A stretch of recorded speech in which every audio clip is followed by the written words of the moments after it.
Dude, I have got to have the worst luck, bro. I hear you loud and clear. Like, you get things fixed, the power blips. Like, are you kidding me? Yeah, like entirely the whole thing flipped. Yeah. Like, so everything shut down and then it came back. I'm cursed. That's what it is. I'm just cursed. Hey, trial and error, man. It's been a minute since you had a guess. It's probably my fault. It's definitely not your fault, but we got people starting to come back in. I can't believe people are like, yes, we're back. We're back at the point where we got to find and hunt down which live stream is actually active. Some people told me that they actually were entertained by that because it kept people engaged, which, yeah, like, to me, it kept me engaged. I'm not gonna lie to you. That the times when you crash, I would hunt on refresh, dude, and I'm like, all right, I found it. Wait, everybody's still on the old one. Man, you know why I wear a hat? Because all of these stream crashes, I'm going bald very, very quickly. You got to get yourself a vision, man. A dad squad. Yeah. Switch it out. You can do that. Ian Coates says, old demons never die. Yeah. Damn. Man, what a day. What a night. What a night. You know, I did want to talk about some knives that were coming out. Okay. Do that. The first one, of course, is the Urban Minimalist. We talked about that one. I think that one's going to be a banger, dude. And we got CPM in the house. How's it going, CPM? Welcome in, man. What's going on, CPM? Todd. We also got up as well. Yeah, Todd Carr. He says, need a UPS setup. A UPS setup. I need something, dude. Run off a generator, maybe. You know, be in like one of those radioactive, protected, padded rooms where nothing can break. It's soundproof, everything. It's like a fridge. Dude, I'd be down with that. So the EDM Minimalist, that's recently came out. Something else that's coming out in 2 days. In 2 days, it's the Jack Wolf Knives. It's not the Gunslinger, is it? It's the Gunslinger, dude. Is it? Yeah. 2 days. It's dropping on DLT. I think White Mountain Knives is going to get some. It's going to be in a lot of places. And this is one that I think is really bold, and I'll tell you why. Because it's not like the design is new. You know, like there's traditional style, you know, bolster lock knives out there that, you know, like Finch knives have been doing that for a while, right? Yeah. What's bold is that Jack Wolf Knives has made a name for themselves with a specific group of people that like slip joints. Absolutely. You know? And so I feel like slip joints, as of recent, have just been making like a comeback. I think they have. And it's not just knives, though. Like, I've noticed that style, like, you and I are from the 90s. We know. Like, we know what was hot back in, 1996. People still said radical, good music was alive and well. And now, the younger crowd these days, and I say that when I mean like under 20 years old, the TikTok generation, they're finding everything that we thought was cool and they're making it cool again, like it's brand new. Yeah, it's just re-imaging, dude, into whatever it is now. Right. And so when you said that traditional knife styles are having a comeback, that's the first thing that came to my mind. But they're brave. Jack Wolf is brave because a lot of their hardcore fans did not want a locking knife. Yeah. But it's a business. They've got to cater to more than just one crowd. Even Apple eventually went to USB-C, Apple products. They're not. I think they would have rode that wave a little longer if there wasn't there like a lawsuit where they had to switch to USB-C? I don't have my finger on that pulse, but I have a feeling if Steve Jobs was still alive and running things that we wouldn't have, more modernization there. But anyways, I got to hand it to Jack Wolf Knives because they are heading outside of their comfort zone with this, and I like it. Love this one. This one is with the dark The gold dark matter fat carbon. That looks beautiful. The fat carbon, yeah, that's probably my favorite of the, what is it, the 3 that are coming out? They've got a few, but the other ones are like, for example, they've got a purple haze fat carbon, and nobody ever photographs purple haze right, okay? Never, ever. 1 second. That's a steep. The only thing that I can't really jive with is $350 for the Gunslinger S90V made in China. So I don't know. I can't seem to jive with that. I'll say this because I know that you're not alone. A lot of people are going to look at that and be like, "Are you out of your goddamn mind? $350?" If they want to send it to us for like a review, hey, 100%. Man, I'd love to put some content out on that. Me too. And I may end up getting this one. Just sold a knife. By the way, to those of you who don't know, channel members, I do exclusive knife sales that will never make their way to the general channel. So I believe my membership is $2.99 a month, like $3. That buys you free access to exclusive knife sales. So I sold one of my knives last night, and I'm thinking that I don't know what I'm going to get yet. I'll be completely honest, but this is definitely on the list. And when we talk about valuation, it's one of those difficult topics because let's check it out. We've got fat carbon. Fat carbon is more expensive than titanium. We also have titanium. It's a bolster lock with S90V on the blade. S90V is what everyone thinks M390 already is, for example. Because, I'm sure when you watch videos, Mikey, you see people say, oh, my M390 has great edge retention, right? Did you know M390 is not actually, like, what makes M390 great is not edge retention. It's corrosion resistance. S90V is amazing. And I'm kind of going down a rabbit hole here, but S90V is what they use in like commercial equipment to cut things at factories because it holds its edge for forever. Yeah. So S90V stainless, good edge retention properties. Hey man, Mikey Daily Carry with the, come on, man. With the channel membership. As you were just talking, I was like, wait, I'm not a member yet? What the heck is going on right now? So when I restarted, all my sound effects unsaved, by the way. So I want everyone to imagine a group of air horns right now, because that's what I would do. Let me hit you up with an, oh yeah. Oh yeah. Oh man. Thanks, Mikey. I appreciate it, brother. So the S90V is a true super steel. Excellent corrosion resistance. It's got amazing edge retention, and made by, I believe Riot is who does the OEM for Jack Wolf knives. So Riot is one of the premium Chinese knife manufacturers. So when we add all of those up together, it makes sense on a material level. Pricing wise is like, it's difficult because there's other knives with the same material set that sell for this amount that are made in China that people don't complain about. And I think that for a lot of people, it's because you look at this knife and you're like, oh, it's a smaller knife, right? Like, how much am I getting for my money? And so I think it's right there on the edge. I would have liked it better.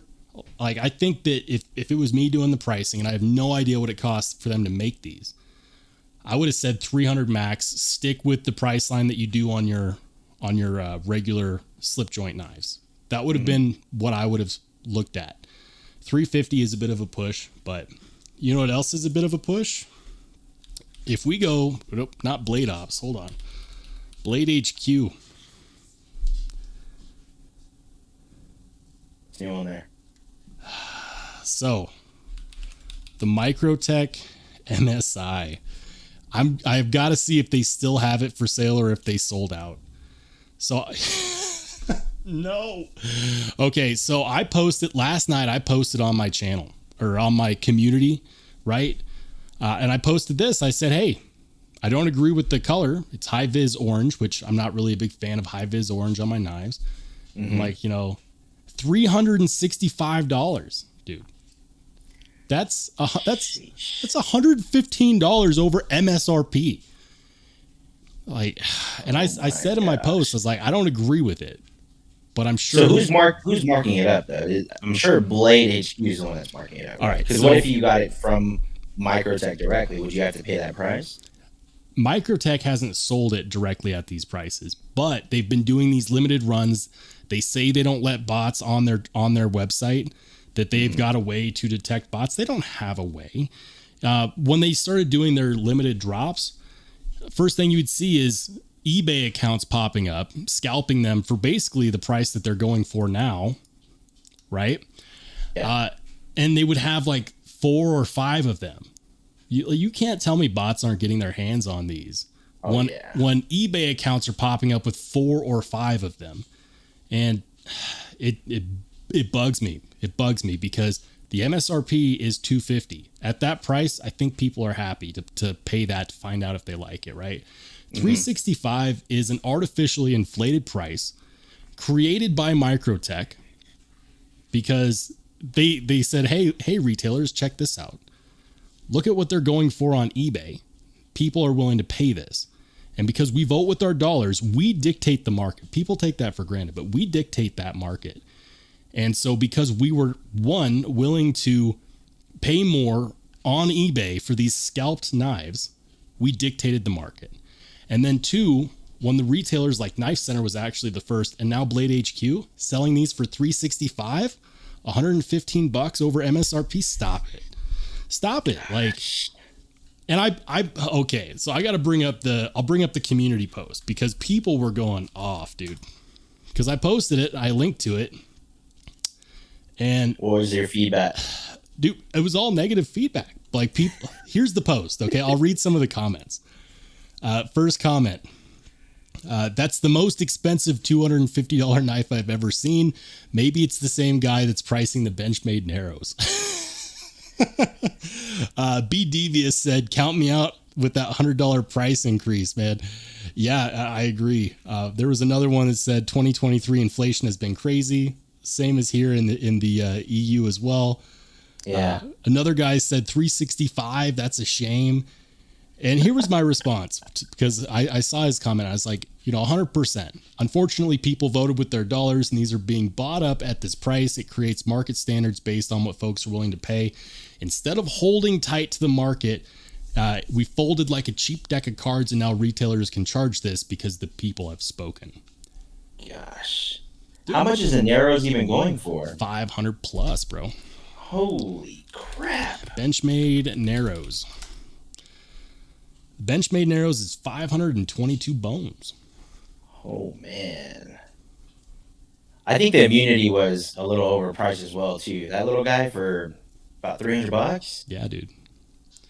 And a lot of people cutting themselves because of, I got meaty hand. I got this meaty part of my hand right here as well. So dude, I'm definitely gonna be one of the guys cutting myself. Listen, I got sausage fingers. Okay. Like I need, stay away from me with these thin knives. The first thing I did, when I modified my Demko 8020.5 was make it thicker because I thought it was too thin. It was like the Narrows. So now they're giving you. That's what I did with the bug out. So I had to put some Yates knife scales on there. This is their snakeskin scales.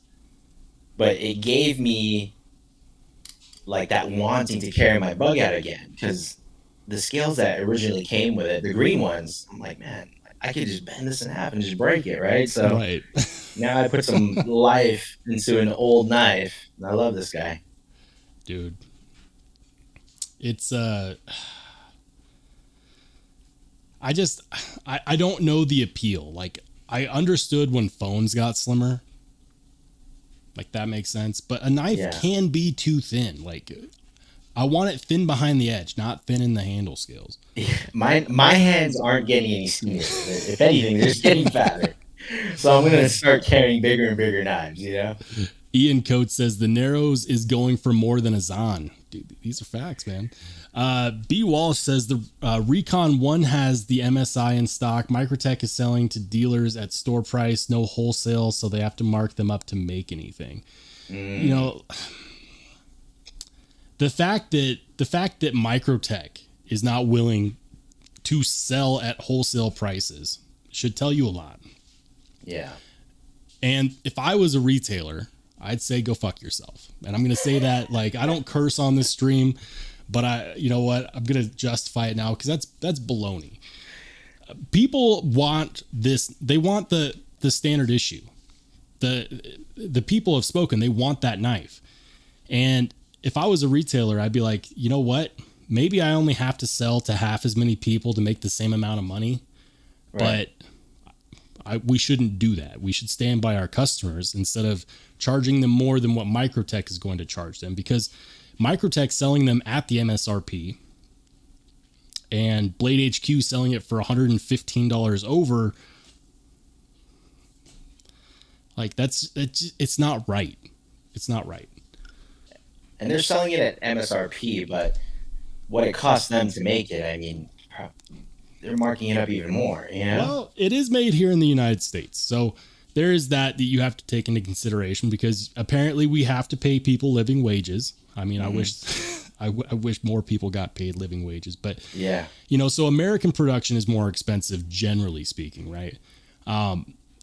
But when you don't allow, like, there's no way that, like, if you look at what other knives has Microtech done that on, where they're the only ones selling it at MSRP and everyone else is selling it above MSRP. Like, that's the only knife that they've done that on. They didn't do that on any of their ultratechs, which are also, you know, made here in the United States. What makes the standard issue special? I don't know. It's a mystery. We have to get them on this live. Dude, question them. Tony Marfione would probably tell me to stick it where the sun don't shine. He's like, I'm here to make money. Can't talk to these guys. Let them in on a secret. Let them in on the sauce. No, but I would love to know, man. I would love to know. Maybe I should make an episode on it. Maybe I should reach out to Microtech and say, hey, what's going on here? Why is this the only knife that you're not willing to sell to retailers at a price where they can actually sell it at MSRP and make $1? Because I get it if you price a knife at MSRP. That's the manufacturer suggested retail price, right? That's what MSRP stands for. Yeah. And if the only company that can sell it at MSRP is the manufacturer, that doesn't Everybody make has sense. To make their money. It doesn't make sense. Yeah, it's inflation for you, you know. Eggs are $5 now. Same egg, same chicken, just a higher price. The golden eggs, man. Yeah. We got Paul Mills in the house. He says, got a ProTech Strider PT and Magna Cut with the textured scales today at Recon 1. Nice, man. Ooh. The ProTech Striders are making a comeback, and they're not too terribly expensive either. Let's see if we can find one. The ProTech Strider. I want to say, and when I say they're not too terribly expensive, I mean they're not too terribly expensive for a Strider. For example, here's one in Magna Cut, $265. Like, Strider knives go frequently on the less expensive end of like $500 or $600. And so to get one, you know, made here by ProTech, $265. It's an automatic, and I'm not huge on auto knives, but you get basically, you know, that looks kind of like an SNG almost, but it's an automatic. It's a smaller one, 7 inches overall, just shy of 3-inch blade. I like the Tiger Stripe Striders. Those are pretty pricey though. Yeah, they're like $350 or something like that. Man, so I'm gonna go to a website that I rarely go to.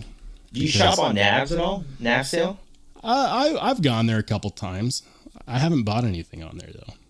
So yeah, let's check this out. Done a lot of browsing myself, but so typically speaking, I saw them drop a Strider custom on Southern Edges the other day. They do drops every Thursday around 3 p.m. Mountain, so that'd be 2 p.m. your time. But so look at that hookup then, huh? Look at that thing, man. I lost your share screen on Streamlabs. I can fix that actually. I think. Hold on. I don't know if I was just clicking around. All right, there we go. Yeah. So check that out, dude. That's a beauty. It is gorgeous.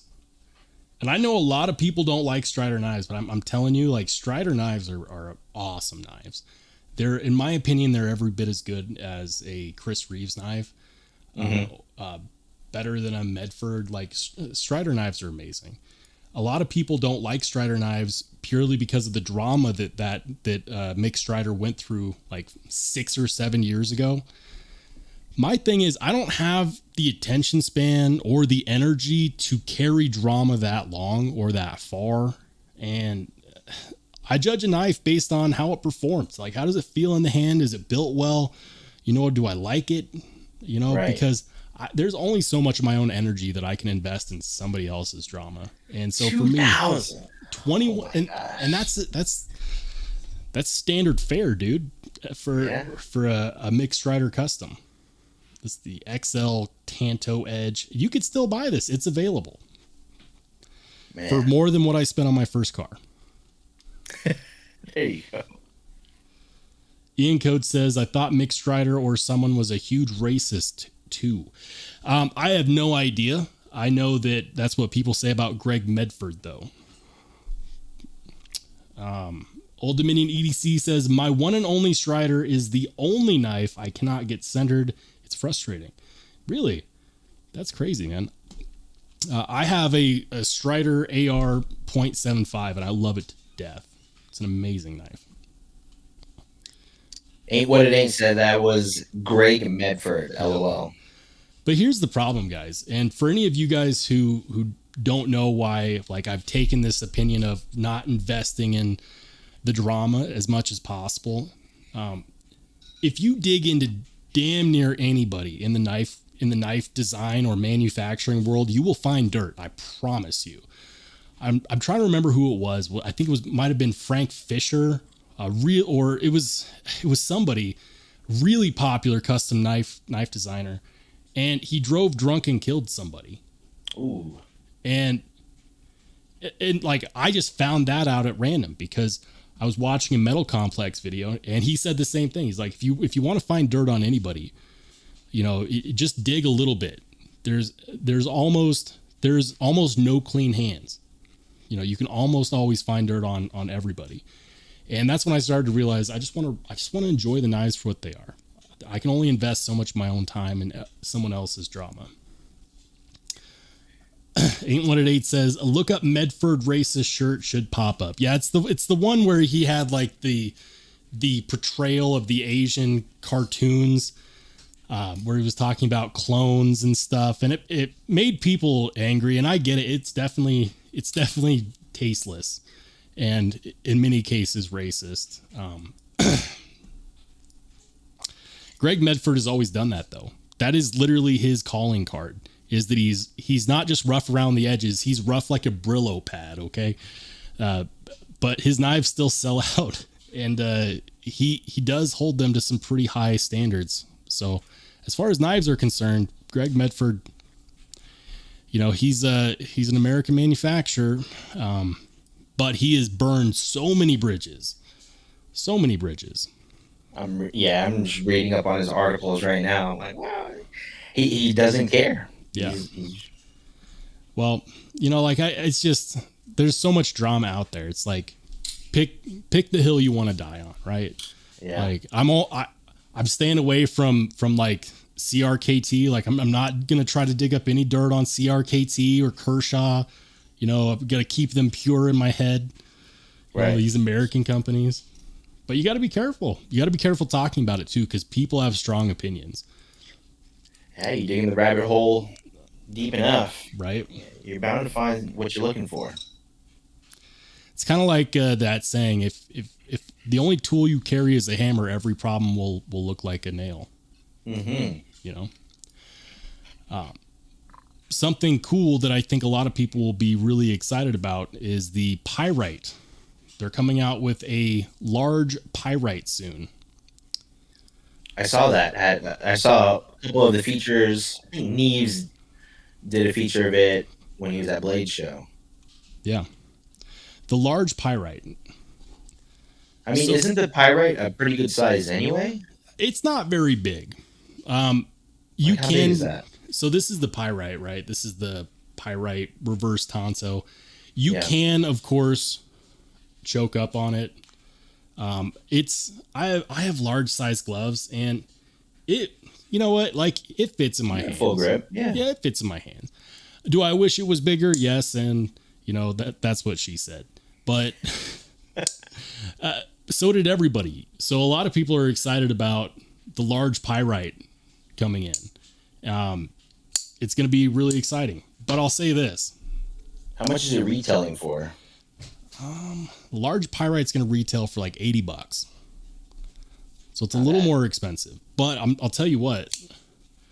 This guy, the CJRB Echo, Ray Laconico design. I saw your video about that, man. Dude, it's good, man. You like it better than Pyrite? Absolutely.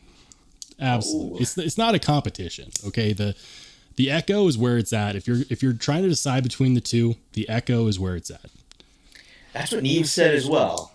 You know, I might just have to get myself a Father's Day gift. And the Echo is kind of calling my name, just like how I was echoing early in the chat. Dude, just look at your wife and be like, "Honey, I fathered really hard this year." Okay. That's an easy way to get kicked out of the house. I like my corner right now. I'm doing well. I just added on a couple of new lights. I'm gonna throw it her way, but I'm not expecting anything back. I saw a meme on Instagram the other day that had me rolling. It was Dirk Werning posted it. If you guys don't follow Dirk Werning on Instagram, you should do it because his memes are the best. He's the meme lord. And it was that picture of not Joe Biden, but Bernie Sanders. You know that picture of Bernie Sanders, like, once again, I'm asking for your financial assistance. It was like what my wife sees every time I want to buy a new knife. Yeah. I just about died, man. Oreo Dave, thank you. Appreciate it. He said happy Father's Day. Oh, nice. Thanks, Dave. I wouldn't be mad as well if you just happened to hook me up with a knife, just like you did Rollshambo. Dude, Oreo Dave is awesome, man. He's supported this channel since before I had even like 500 subscribers. It's nuts. It's awesome. It's so awesome to see so many people that I saw in the comment section when I had like 200 subscribers, 300 subscribers, and they're still rolling with me. And I'm about to hit 4,000. 4,000. Blew it up, dude. That's crazy. We're getting there. Michael Sawyer says, it's hard to say anyone is trash or a racist, especially if you live in certain parts of the country. That said, I definitely won't own a Medford. 75% I don't like his pry bars. 25% don't like him. That's fair, dude. Best thing you can do in the knife hobby is buy what you like. Buy what you like. It's your money. No one's going to pay your bills. Only you can do that. Buy what you like. Buy what you like, buy what you'll use. That's like my rule of thumb. I have an abundance of just stuff, and I was so happy to give a lot of it away in my giveaway. Oh, Ian, by the way, just sent his package out not so long ago. He won one of my packages, but I just have a lot of stuff, and once I do my reviews, I'm like, I just want to give them out. That's awesome, man. Yeah. I try to do giveaways when I can. It's difficult because a lot of the knives that I get in are loaner knives, whether it's a viewer that's sending me a knife to check out from their personal collection, or if it's a knife that I'm, borrowing from a retailer. So I don't like, a lot of people look at the reviews and they're like, oh, he must get everything for free. I wish that would be pretty sweet. I'm not going to lie. I'm guilty of thinking that. It wasn't until Lefty said, yeah, I got to do these reviews, but I got to send these back. Because for a second, I'm like, he just got $10,000 worth of knives just sent to him? I said, pause. Like, what are you doing? Let me in on the sauce. Put the package down. Put the box down. What are you doing? Send it back. But I didn't know that it was one where you review, you ship out to some other maybe YouTuber, and then they review, and then it goes back to the manufacturer. Well, so, I'll say this: Lefty does get a lot of knives for free, but he also does, like, he runs a pass round group. Mm-hmm. So Lefty, like, he started a pass round group. Like I've mentioned the Apex pass around that I'm a part of. He started one where it's like most of the knives going around that pass round group are his. Like, they're his knives, and he's just like starts these to help out other channels. It's one of the reasons why Lefty EDC is good people. Because he doesn't have to share. Like, he doesn't. He doesn't have to. And he puts it in the mail and he sends it out and he says, like, take your time with it, carry it, whatever. And that's awesome, because he definitely doesn't have to do that. He definitely helped me with my road to 6,000 subscribers. Nice. When he rated one of my channels. He did it with Juvan. He was on there, and they rated my channel. Woke up that next day, I was like, what the heck? I surpassed 6,000. I don't even have all the giveaway stuff yet. Like, I was not ready for this. I was not prepared. He's good people, man. Kev, great guy. Yeah. Shout out Lefty EDC.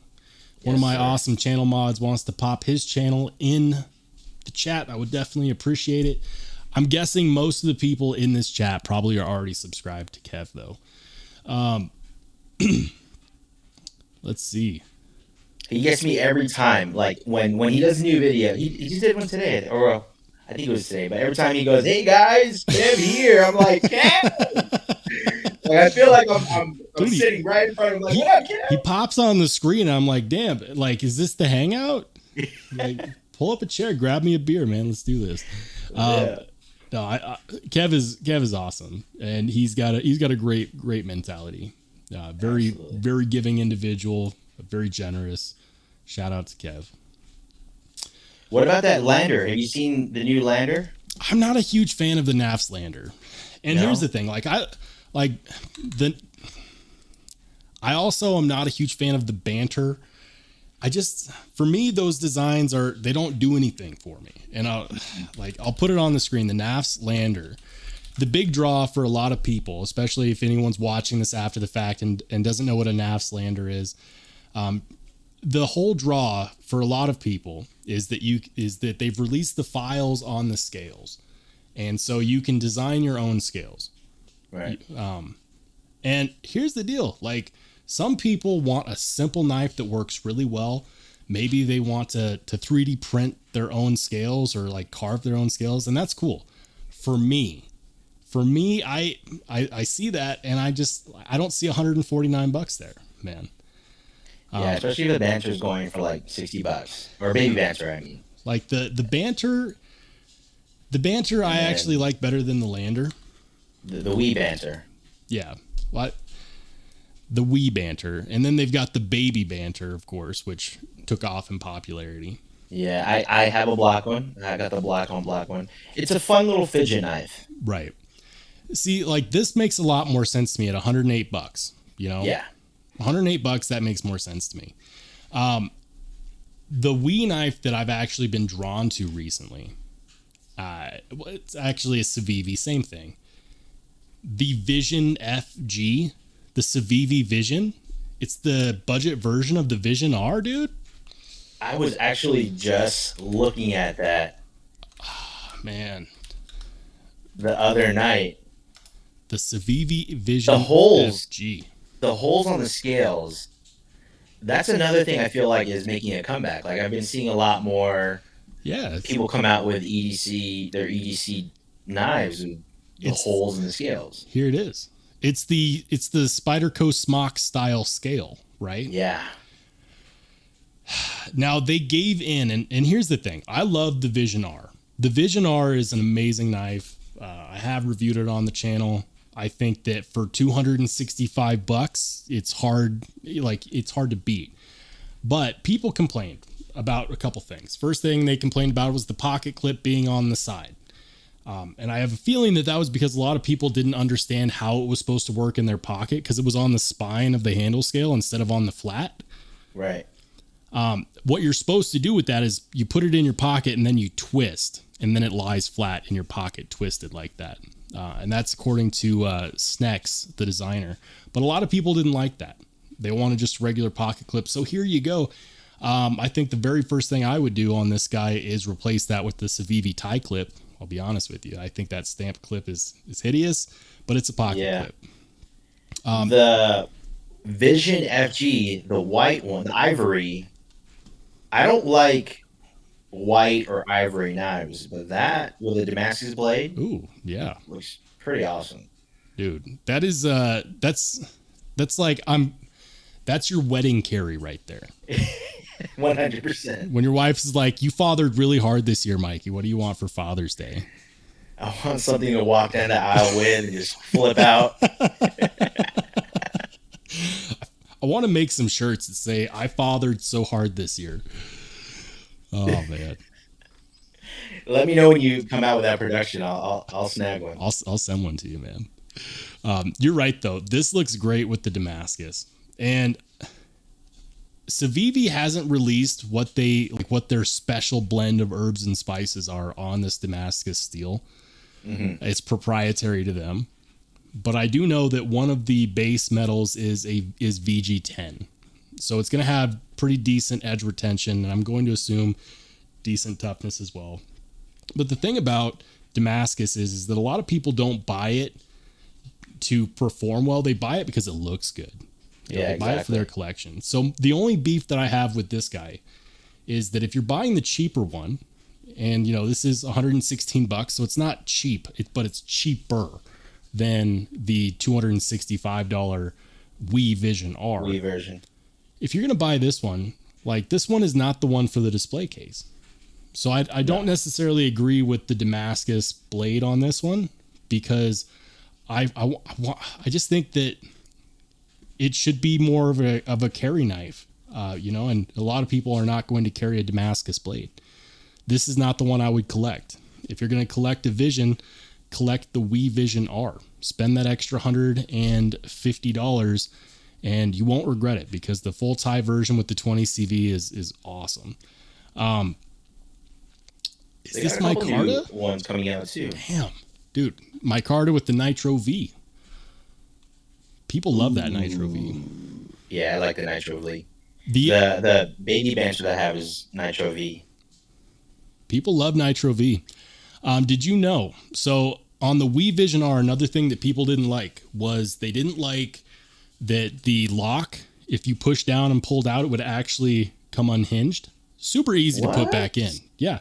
And that was actually intentionally designed that way to be easy to take apart and easy to clean on the inside, easy to maintain. And it's not hard. You just push it down and push it back in. But if you push down and pull out too far, it will actually unhinge the lock. A lot of people didn't like that. They fixed that on this version. So this one locks in place now. Okay. So what I just can't ride with is the clip on. I know the clip on the Vision FG is pretty hideous, but the clip on the Vision R, I feel like it's just such an awkward spot. And I'm left-handed, so I'm always choosing knives in a variant of how, my orientation is. So, yeah, I can't. By the way, guys, Wii Vision Rs are finally back in stock. These sold out and sold out and sold out like crazy. I was talking about if you're going to get one to collect, if you get this one, go all out. If you're going to get one, get the one in Damasteel. That Damasteel is sexy. But the Acapella. Yeah, the Acapella Damasteel. Acapella Damasteel. That's Dude, what I'm talking about. They come out with these crazy names for their Damascus patterns. Like this one's Odin's Eye, and this one is Fafnir. I'm like, listen, this was not designed by a Viking. Stop it. Right. But I'm a sucker. I'm a bit of a nerd. I'm here for it. I think they have a bunch on Knife Center right now. Yeah, Knife Center has some. Blade HQ has some. You're right. So this is the clip. For those of you who want some reference point, this is the clip that everyone has an issue with. I'll say this. I don't disagree with redoing the clip. Where I think they went wrong is with the civivi FG, we went from this clip, which is radical, right? It stands out. What I don't like about this clip is not the position. I'm fine with the position because you put it in your pocket, you twist, and it lays in flat. Perfectly fine. It's locked in your pocket. It ain't going anywhere. It's not floating around. That's perfect. It's that it's an ambidextrous clip, but the bill sticks up. And if you bear down too hard on the back of that handle scale, you will feel it. Yes. And that's where they went wrong on this clip design. Not actually in the placement, in my opinion, but in that it's an ambidextrous clip that you can feel depending upon how hard you're bearing down on that handle. So, because tip down or tip up, your blade is always going towards the outside of your thigh. In this case, it would be going towards the inside of your thigh. So as you pull out, I mean, you're pretty much ready to deploy. Right. So, I mean, it's on this one, dude. Like looking, it just went on sale for $237. $230 for this knife is a steal, guys. now has never been a better time to buy. The reason why they've discounted, and I'll harken back to the beginning of the live stream, the very first live stream when I said people vote with their dollars. This is what I'm talking about. You want to know why this price dropped? Because everyone that was really wild about it bought it at the $265 manufacturer advertised price, right? Yeah. Now they're in stock because everyone that really wanted one, that was all about buying them out, has already bought one. And so what happened? They noticed people weren't buying them as frantically, and they dropped the price. This is what I mean when I say we vote with our dollars. Don't just buy it because you're buying into a hype. Don't buy a knife for over MSRP. Don't make that standard. Like, this is perfect evidence of that. Perfectly good knife. The Super Lock titanium 20 CV, $237 is an awesome price for this knife. And now you can get one for way less. MSRP was $316. That's what I'm talking about. Now they have excess that they're just trying to get rid of. Yeah, exactly. Supply and demand. That's how it works. That's what I think I really enjoy about Blade Show, is because I've never been to one, by the way. But if I do go to one, I'm going to be able to test out all the knives in hand and cool, you know what? I've held that, I felt it. I know that it's a cutter. It feels good in my pocket. I'm going to buy it when it comes out, regardless of the price. Right. But, Oreo Dave has a good point. He says, yes, but people will always have FOMO, fear of missing out. True. And that's what companies get you with, is that, hey, well, if you don't this do it is now, the only time this is coming out, and then comes out again 6 months later. Gotcha. Man, isn't that the facts? Mikey, brother, you've rode with me through all of the live stream issues tonight. It's I'm suffering from a bit of PTSD, brother, because the computer is fixed, but I still have some stuff I've got to figure out on my joint streams so that we don't have audio issues, and we will definitely have you back on, my friend. Absolutely. Thank you for having me. Dude, I had a blast. Looks like Stasa23 just jumped on. What's going on, man? Stasa23 in the house? Are you kidding me? Dude, Stasa, what's up, dude? Shout out to Stasa23. Stasa23 shouted out my channel when I had 500 subscribers. Helped out in a big way. So Stasa, thank you. Right on. Thank you, man. Good guy, good channel. I'm willing to bet everyone here has probably already subscribed to him, but if you haven't, go subscribe to Stasa23. Great content. Absolutely. A lot of knowledge. I learned a lot of things just watching his videos. And he also tests knives too. Like he puts them to the limit, cut tests, that's awesome. I watch a lot of Stasa's content when I want to find out how's the knife going to perform. Yeah. So Stasa, appreciate you, brother. Keep doing your thing. And I can't believe you're actually watching one of my live streams. That's crazy. Wow. And we also got Mattisfaction. You know what's crazy? Hey. You know what's crazy, dude? Mikey, is this happens every time. I start to filter out and be like, okay, guys, we're going to end the live stream. And then everyone hops in. and they start popping in. That's always happens. Exactly how it works. Guys, for all of you who just joined in just now, know that I thank you and I appreciate you, and I hope you watch the full live stream later. I'm calling it a night. I know that Mikey's got a big day ahead of him tomorrow. He's got to take care of his family. So Absolutely. We're going to go ahead and call it a night. Mikey, thank you so much, brother. You know that this is just the beginning, and I will definitely have you back on. And to everyone out there, I hope you have a phenomenal rest of your night. Yeah, man. Happy Father's Day in advance. Yeah, happy Father's Day. Thank you for having me.